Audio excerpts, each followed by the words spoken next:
한때 국정을 담당했던 사람으로서 나아가 나라의 장래를 걱정하며 고뇌하고 있는 국민의 한 사람으로서 참고 견딜 수 없는 현실을 목도하면서 비통한 심정으로 국정의 최고 책임자인 대통령께 공개 질의를 보내는 바입니다. 무엇보다 첫째는 거짓말이 된 대통령의 취임사입니다. 문재인 대통령은 취임사에서 많은 국민들에게 솔깃한 말로 기대를 갖게 하였으나 모두가 허언이 되고 말았습니다. 오늘부터 저를 지지하지 않는 분도 진심으로 국민으로 섬기겠다, 분열의 정치를 바꾸겠다, 보수와 진보의 갈등이 끝나야 한다고 했으나 취임하자마자 적폐청산이라는 미명하에 곳곳에서 인민재판과 같은 정치 보복이 시작되었고, 반대자들에 대하여 독재자의 후예 등으로 적대감을 표출하는가 하면 머리를 맞대고 국정을 의논해야 할 제1야당을 무시한 채 군소정당과 야합하여 선거제도를 바꾸는 등 독재적 행태를 공공연히 표출하고 있습니다. 대통령의 제왕적 권력을 나누겠다, 권력기관은 정치로부터 완전 독립시키겠다고 했으나 대통령이 박창주 전 대장 기무사 문건, 버닝썬 사건, 전 법무차관 관련 사건 등 수많은 사건에 대한 직접 수사 지시를 함으로써 권력기관으로 하여금 수사를 하지 않을 수 없도록 내모는 비리를 자행하였습니다. 최근에는 검찰이 소위 살아있는 권력 조국에 대하여 수사를 착실하게 진행하자 여권이 합세하여 온갖 방법을 동원하여 압력을 가하기도 하였고, 선거 부정 등 현 정권의 불법 행위를 파헤치자 수사요원을 좌천 발령하여 수사를 방해하는 전대미문의 검찰 학설을 서슴지 않더니 이어서 검찰을 정권 친위대로 만들려는 시도를 하고 있습니다. 능력과 적재적소를 인사 대원칙으로 삼겠다, 유능한 인재를 삼고철회해 일을 맡기겠다, 특권과 반칙이 없는 세상을 만들겠다고 했으면서 실제로는 내 편이면 헌재 재판관조차 청문 보고서 없이 임명을 강행한 것을 비롯하여 많은 문제가 지적된 인사 23명을 장관 등 요직에 임명하고 대통령의 친지들을 주요 공직에 임명하는가 하면 드디어는 비리백화점이라는 말까지 나오는 사람을 장관으로 임명하는 지경에까지 이르렀으며, 기회평등, 과정은 공정, 결과는 정의를 주창했으나 투기, 댓글 조작, 권력층 자녀들의 외고 등 특수학교 취약, 스펙 조작,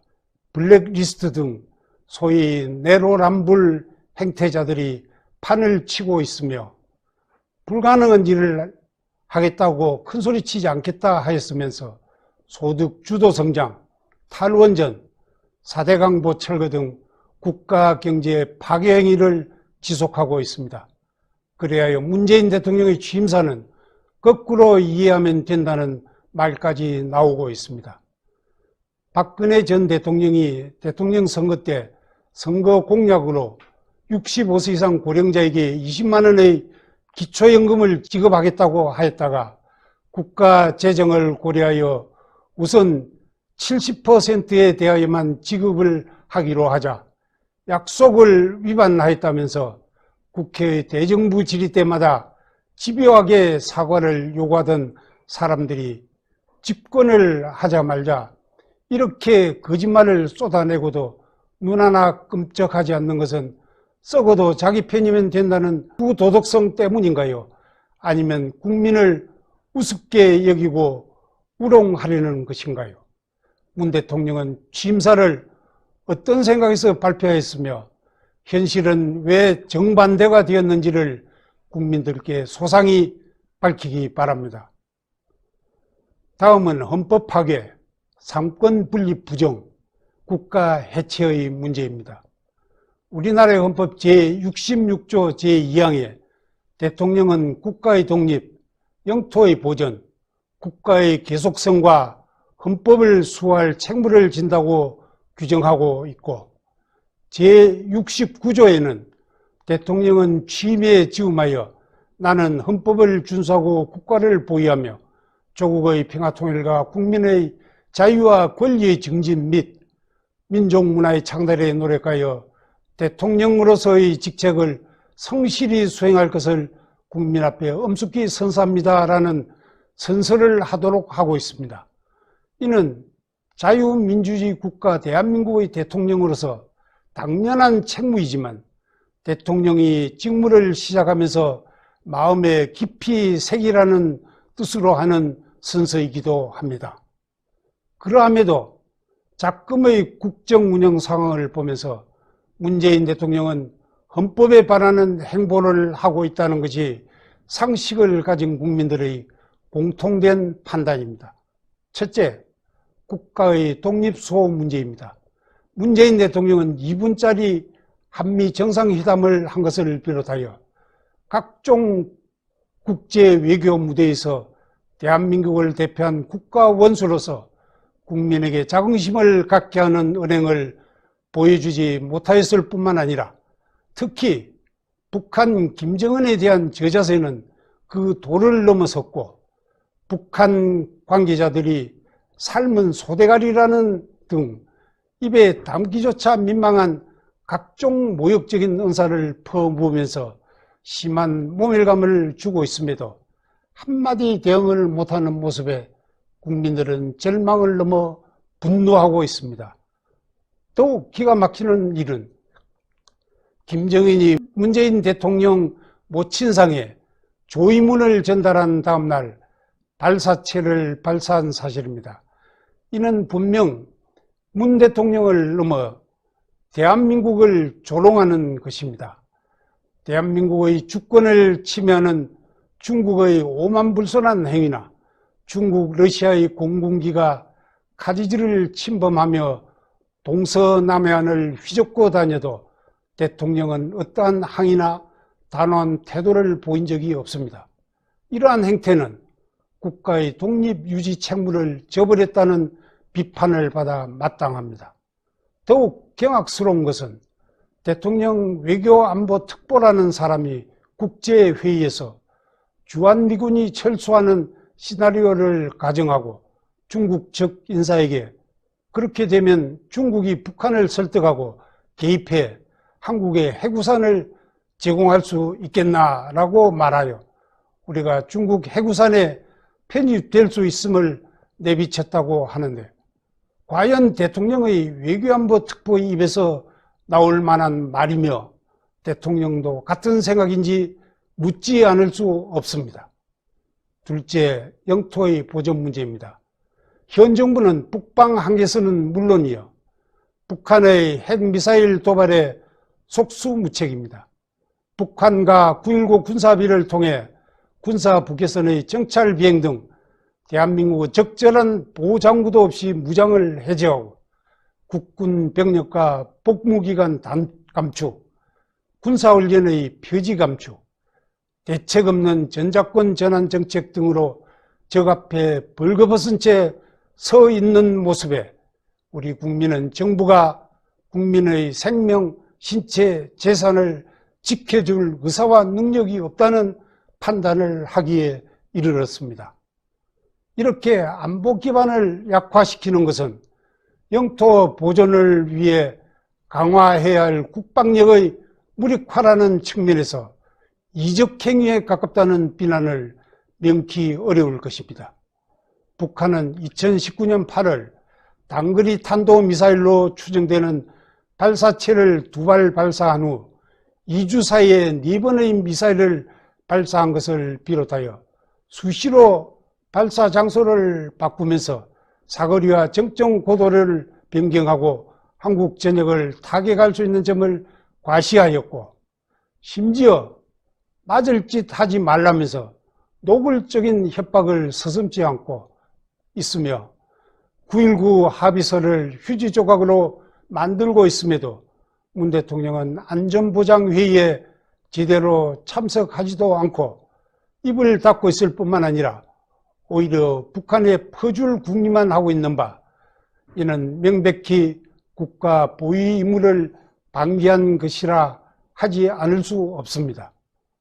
공산주의자들은 강한 상대에게는 약하고 약한 상대에게는 한없이 강한 자들임을 잘 알고 있는 우리 국민은 이제는 우리도 핵무기 보유 등 강력한 국방력을 갖추어 북이 조금 더 넘보지 못하도록 해야 된다고 굳게 생각하고 있음을 대통령은 새겨야 할 것입니다. 셋째, 국가의 계속성 문제입니다.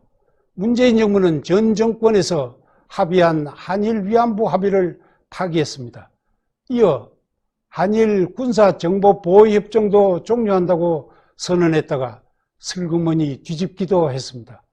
1965년 한일 국교 정상화를 위한 한일 간 합의를 뒤집는 판결로 한일 간에는 서로 상대국을 향해 경제 보복 조치에 나서는 결과를 초래했습니다. 한미동맹은 크게 약화되어 이제 미국 조야로부터 한국은 미국과의 동맹을 지속할 것인지 아니면 중국과 손잡을 것인지 분명하고 확실하게 답하라는 무언의 압박을 받기에 이르렀습니다. 전 정권에서 국제법에 의하여 체결한 조약 합의 협정 약속을 정권이 바뀐 후 국제 질서에 따른 합리적 절차 없이 일방적으로 파기를 하게 되면 국가의 계속성이 부정되고 국가 신인도가 추락하여 국제적 고립을 명키 어려울 것입니다. 이런 일이 반복되면 어떤 나라가 한국 정부를 신뢰하여 외교관계를 지속할 것이며 조약이나 협약을 체결하려 하겠습니까? 국가 안보에 지대한 영향을 끼치는 지소미아 파기는 조국 문제를 지소미아 문제로 덮으려고 했던 것이 아닌가 하는 의심을 자아내는데, 그것이 사실이라면 국가 안보를 이렇게 지급해도 되는 것인가요? 넷째, 헌법 수호의 책무 문제를 지적하지 않을 수 없습니다.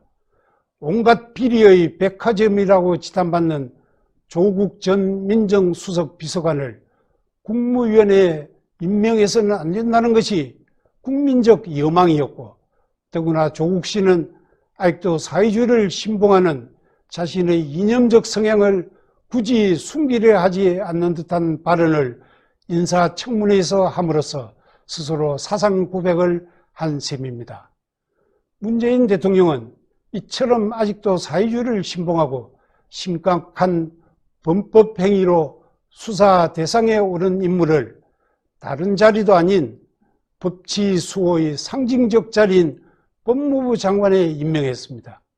이것은 자유민주주의 헌법을 존중하겠다는 의사가 없음을 보인 행위라 하지 않을 수 없습니다.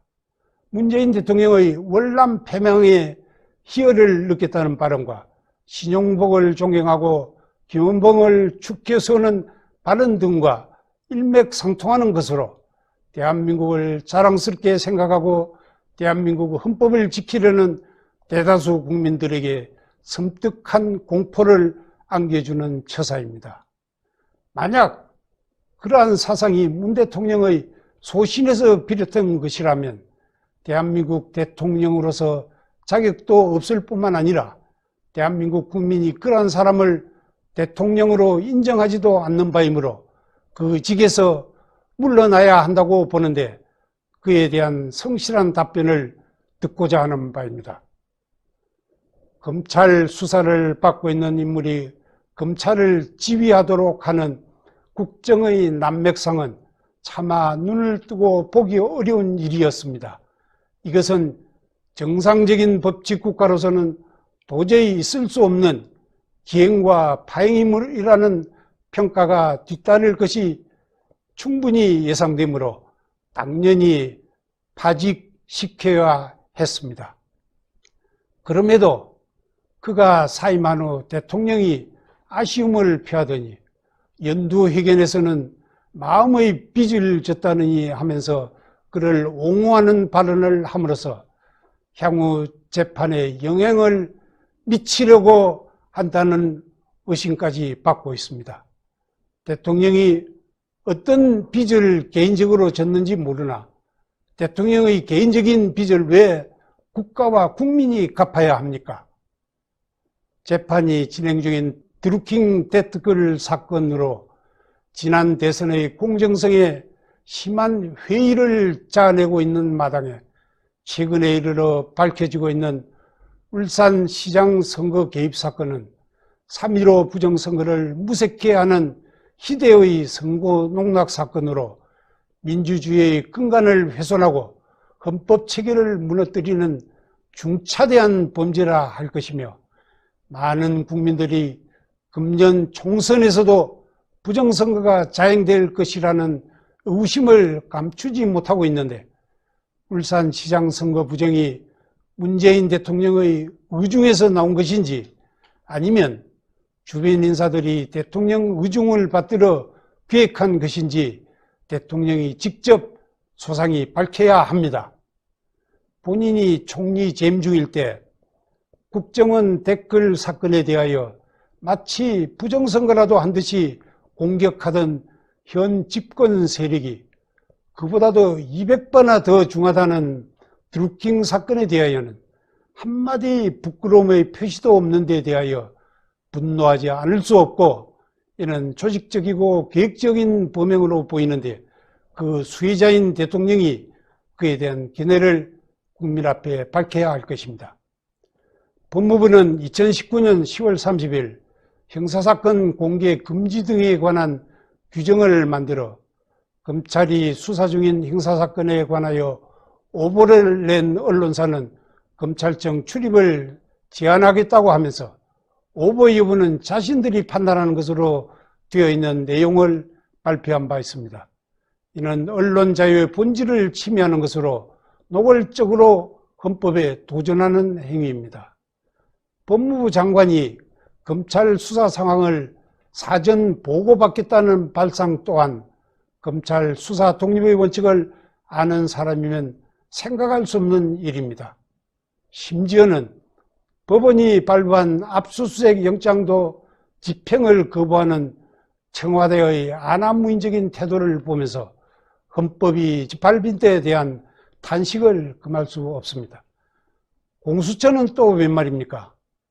헌법상의 기구인 검찰 위에 초헌법 기구인 공수처를 법률로 설치하는 발상은 헌법 부정 세력이 아니고는 만들어낼 수 없는 짓이며 이는 독재국가를 완성하려는 야욕을 드러낸 것으로 밖에 볼 수 없습니다. 문재인 대통령은 기회 있을 때마다 촛불에 의한 대통령임을 천명하고 있습니다. 그것은 촛불을 헌법 위에 상위 개념으로 두고 촛불로 헌법을 유린해도 된다고 하는 사고에서 출발한 것이 아닌가요? 이러한 생각이 철저히 오류기를 바라면서 대통령이 직접 소견을 밝혀주길 바랍니다. 아울러 여권 주변에서 헌법 개정 시에 자유를 삭제해야 한다, 기독교를 억압해야 한다, 토지 사유화를 억제해야 한다느니 하다가 드디어 주택매매 허가제를 해야 한다는 등 반헌법적이고 사회주의적인 언사들이 불쑥불쑥 튀어나오는데 이것이 정말 문재인 정부의 진심인지를 밝히기 바랍니다. 헌법상의 시장경제의 역행과 국가경제의 함몰과 사유화 문제입니다. 기업이 활발하게 작동할 여건이 되면 투자가 일어나고 그에 따라 일자리가 창출되어 고용이 증대되며 이는 소득의 확대로 이어지고 소비를 촉진하여 재투자를 유발함으로써 경제가 발전한다는 것이 상식인 시장의 법칙이고 이를 조장하여야 하는 것이 정부의 책무임에도 문재인 정부는 시장의 법칙을 역행함으로써 시장의 반란을 자업자득하고 있습니다. 정부 주도의 소득 주도 성장, 주 52시간 근무 등은 국가 경제를 망치는 정책으로 이미 그 부작용이 심각하게 드러났음에도 전혀 수정할 기미가 없습니다. 문재인 정부가 펼치고 있는 탈원전 정책은 어리석은 정책, 서민 적대적 정책이라는 지적을 받기에 충분하고 결국은 전력 공급의 안전성을 해치고 전기 요금은 대폭 올리는 한편 세계 최고 수준의 국내 원전 기술을 붕괴시키고 온실가스와 미세먼지 배출을 더 늘릴 것입니다. 탈원전 때문에 우리나라는 지난해 OECD 국가 가운데 유일하게 석탄 소비가 증가한 나라가 되었습니다. 원전을 대체한답시고 전국에서 벌어지고 있는 태양광 사업의 이용률은 극히 낮고 우리 자연 환경에 적합하지도 않다고 합니다. 태양광 사업은 국민 세금인 보조금 빼먹기로 변질되어 가고 있고 보조금은 운동권 시민단체의 먹잇감이 되어가고 있다는 말도 있습니다. 또한 물 부족 시대에 돌입하여 물 확보가 국제적 과제가 되어 있는 마당에 수중보를 철거하겠다는 정책은 시대 역행으로 국가 경제를 망치는 일이라 하지 않을 수 없습니다. 더욱 경악스러운 것은 국가 경제를 사유화하고 있다는 것입니다. 나라의 빚으로 인한 재정의 건전성은 아랑곳하지 않고 방만한 확장 예산으로 곳곳에 퍼주기 복지에만 골몰하고 있습니다. 심지어 대통령의 자의적 판단에 의한 선심행정을 제어하는 장치인 예비 타당성 조사 제도까지 무너뜨리면서 폐허되는 곳에 개인 돈처럼 국가 예산을 소비하고 있습니다. 문재인 대통령이나 그 정부는 우리의 후손들이 떠맡아 갚아야 할 대규모 부채나 차기 정부의 부담이 되어는 아랑곳하지 않는 모습입니다. 아무런 근거 없이 원전 건설을 1년여 중단하였다가 다시 공사를 재개함으로써 수천억 원에 달하는 재정 손실을 초래하였으면 이는 공사를 중단시켰던 사람이 변상을 하여야 하지 않는가요? 오죽했으면 문재인 임기 절반 동안 해놓은 일이 있으면 하나만 알려달라는 절규가 나오겠습니까? 대통령 그에 대한 견해를 국민에게 확실히 밝혀야 합니다. 문재인 정부는 집권 2년 반 동안 지난 반세기 동안 쌓아온 한국 경제의 토대를 뒤엎는 일을 계속해 왔는 바, 특히나 18번 정책을 쏟아낸 분양가 상한제 등 부동산 정책은 오히려 최근 2년간 서울 아파트 가격을 30%나 폭등시키는 결과를 초래하여 서민들뿐만 아니라 젊은 층의 의욕을 꺾고 있습니다. 수요 대비 공급이 부족한 데서 오는 현상을 집값을 때려잡아 해결하겠다고 하니 부작용만 속출하는 것입니다. 특히나 2020년 예산을 514원전으로 급격히 팽창시키면서 적자 국채를 60조 원이나 발행하겠다는 것인데 확장 재정을 뜯어보면 위기 극복을 위한 일시적 조치가 아니라 복지 확대의 방점이 찍혀 있는 바 복지 재정만 늘어날 경우 국가 부채는 눈덩이처럼 불어날 수밖에 없습니다. 예산 가운데 보건, 복지, 노동 관련 예산 181조 원은 전년 대비 무려 12.8% 증가한 것이어서 이는 총선용 선심 예산이라고 단정할 수밖에 없습니다. 본인이 총리 재임 시절 국가 건전재정을 그렇게도 강조하면서 추궁하던 현 집권당이 국가 부채를 늘려도 된다고 주장하는 이중성에 혀를 내두를 수밖에 없습니다. 다음으로 문재인 정부의 도덕성에 대하여 질의코자 합니다. 논어에 공자는 정치에서 무엇보다 중요한 것은 신뢰라고 강조한 바 있고 오늘날에도 그 중요성은 변함이 없다고 생각합니다. 그런데 문재인 정부는 국민의 신뢰와 역행하는 일을 서슴지 않고 있음을 지적하지 않을 수 없습니다.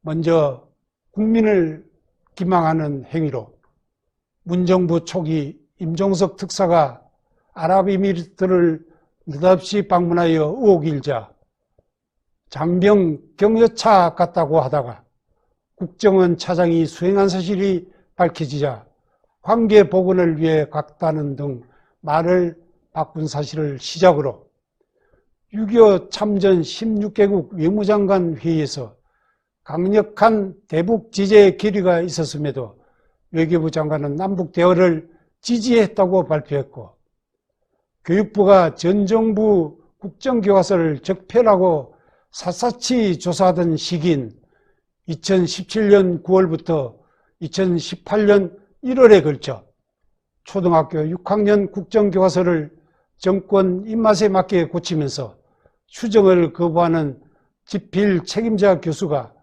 회의에 참석한 것처럼 조작하도록 출판사에 시킨 일이 있으며, 북한 목선 해상 훼손 사건에 대하여 처음부터 청와대와 군이 삼척항 부두에 기순한 사실을 정확히 파악하고도 삼척항 인근에서 접수했다고 발표하여 거짓말 논란이 일자 청와대는 항구 부두를 항구 인근이라 발표하는 것이 뭐가 문제냐라고 오히려 큰 소리를 쳤으며, 2019년 6월 영변 핵 전면 폐기가 북비핵화의 되돌릴 수 없는 단계라고 문 대통령이 세계 7개 통신사와 서면 인터뷰를 하면서 밝히고, 북과 다양한 교류와 물밑 대화가 진행 중이라고 했으나 북은 외무성 국장이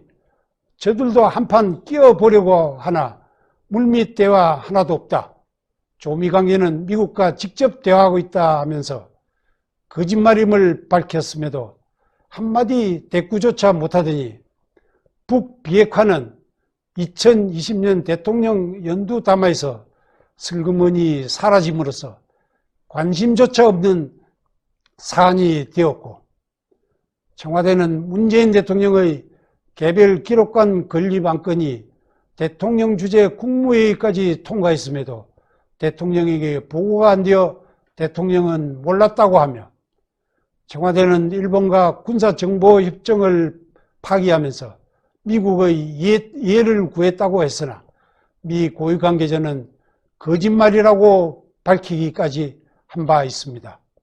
국가유공자 선정에 6번 탈락한 북한 정권 추종자가 국가유공자로 선정되는가 하면 각종 국가기관의 이사장 등의 선출 공고와 달리 임의적 선출을 하거나 미리 면접 질문안을 넘겨주는 사례를 비롯하여 비리백화점 조국 사태에서 보듯이 헤아리기 어려운 부도덕, 비상식, 반법률 행위로 국민들의 경악과 분노가 극에 달하게 만들었음에도 제대로 된 사과 한마디 없습니다. 그동안 청문회 등 기회를 통하여 저럴 수가 있나 하는 사람이 버젓이 각종 헌법기관이나 정부기관 주요 요직에 임용되는 것을 보면서 이 정부의 부도덕성이 도를 넘었다고 하는 지탄의 목소리가 극에 달하고 있습니다. 조지 오웰의 소설처럼 보통 사람들 위해 특권을 누리는 사람들이 사는 대한민국을 기어코 만들겠다는 생각인지 대통령은 밝혀야 할 것입니다. 문재인 정부의 인권 문제는 참으로 심각한 수준입니다. 무리한 몰아붙이기식 적폐 수사로 이재수 전 기무사령관, 조질래 전 경남부지사, 변창훈 전 검사 등이 스스로 유명을 달리했습니다. 사람이 먼저다라던 문재인 대통령의 캐치프레이즈는 국민을 속이는 구호가 아니었는가요? 북한 주민의 인권 또한 마찬가지입니다. 지난해 11월 동해로 넘어온 탈북어민 이명이 귀순의사를 밝혔는데도 정부는 사법 주권마저 포기한 채 강제로 북송했습니다. 대한민국 헌법상 북한 주민은 북한 영토 내에 있어도 우리 국민임에도 남한 땅에 살기를 원하는 탈북민의 의사에 반해 북송 조치를 내렸다는 것은 명백한 주권 포기이자 반인권적 처사입니다. 그뿐 아니라 탈북자들이 잇따라 남한 땅을 밟지 못하고 북송 조치되고 있습니다. 북한에서 부모를 잃은 고아 출신 등 10여 명이 중국을 거쳐 베트남에 도착하여 한국 대사관에 보호 요청을 했으나 대사관은 어떤 노력과 조치를 취하지 않고 있다는 보도가 있었고, 이 외에도 무수한 탈북자들이 중국과 제3국에서 체포되거나 대부분 강제 북송되었다고 합니다. 우리의 대북 정책은 북한 정권보다 노예 생활을 하는 북한 주민 구출에 맞춰져야 할 것임에도 북한 주민의 인권에 대해서는 추호도 관심이 없는 이 정부가 통일을 논할 자격이 있습니까? 마지막으로 보복의 칼춤을 언제 멈출지를 묻고자 합니다. 호주머니에 돈 한 푼 들어간 흔적이 없는 박근혜 대통령에게 경제 공동체니 묵시적 합의니 하는 이론을 만들어 신종 뇌물죄를 창출하고 무려 30년 형을 선고한 것은 누가 보아도 보복입니다. 헌법의 대원칙인 죄형 법정주의는 죄를 만들어 뒤집어 씌우지 못하도록 형법 조문의 해석을 엄격하고 제한적으로 하는 원칙입니다. 그럼에도 듣도 보도 못한 이론을 만들어 죄를 뒤집어 씌운 것이 보복 아니고 무엇인가요? 그 밖에도 적폐라는 이름하에 공직자 등 수십 명에게 도합 100년이 넘는 징역형을 부과했다는 것은 어떻게 설명할 것인가요?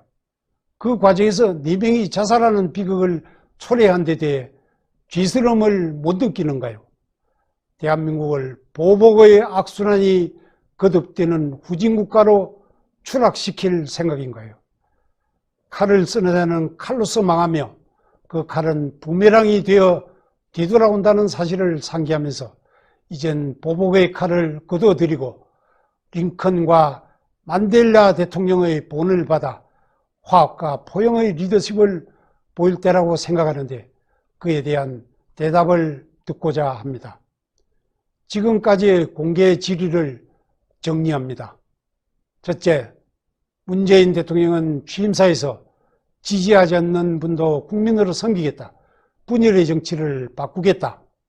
대통령의 제왕적 권력을 나누고 권력기관은 정치로부터 완전 독립시키겠다. 능력과 적재적소를 인사대원칙으로 삼겠다.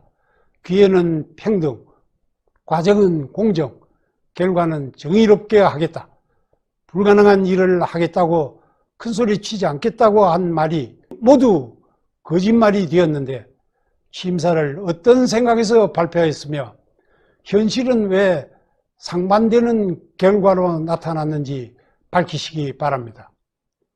둘째, 문재인 대통령은 헌법 제66조의 국가의 독립, 영토 보전, 국가 계속성, 헌법 수호에 관한 대통령의 책무를 이행하지 않고 있는데 그에 대한 견해와 오히려 촛불을 내세우면서 반헌법적인 행위를 해오고 있는 바 우리나라 헌법을 수호할 의사가 있는지와 촛불 정권을 내세워 헌법을 유린해도 된다고 생각하는지를 밝히고 헌법이 규정한 자유를 삭제해야 한다, 토지를 국유화해야 한다는 등 반헌법적인 말들이 나오는 것이 문재인 대통령의 정부의 진심인지 밝히기 바랍니다.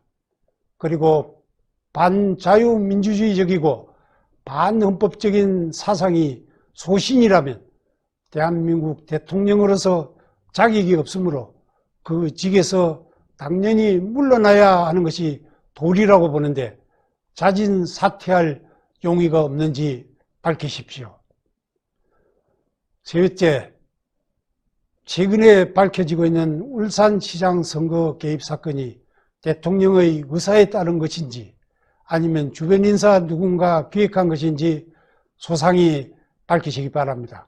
아울러 3.15 부정선거의 법원과는 선거 개입 행위에 대한 대통령의 견해를 밝히기 바랍니다. 그리고 드루킹 사건 등으로 금년 총선에서도 여러 방법의 선거 부정행위가 자행될 것이라는 국민의 의구심에 대하여도 대통령의 견해를 밝혀주시기 바랍니다. 헌법이 규정한 자유시장 경제에 반하는 정책으로 국가 경제가 파탄을 향해 가고 있고 국가 경제를 사유화하는 정책이 곳곳에서 펼쳐지고 있는데 이를 반성하고 되돌릴 의사는 없는지, 그리고 그러한 정책으로 인한 국가적 피해를 어떻게 전보할 것인지를 묻고자 합니다.